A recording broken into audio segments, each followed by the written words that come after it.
You ask Tiger to solve. This deals with linear equations with one unknown. The final result is v equals 104/3. Let's solve it step by step. Simplify the expression.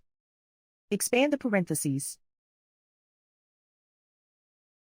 Simplify the arithmetic. Group all constants on the right side of the equation.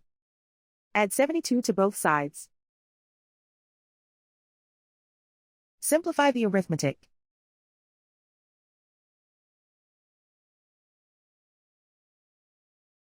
Isolate the v.